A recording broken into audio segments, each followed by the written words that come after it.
শাস্তি দেওয়া হয়, আমরা বলতে চাই সিঙ্গারকে আমরা অচল করে দেব।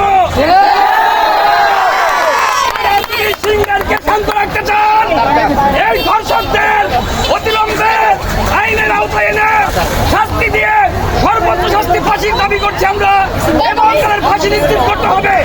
আপনারা যদি সেটা না পারেন, সিঙ্গারের সাধারণ জনগণ, ছাত্র জনতা এবং শিক্ষা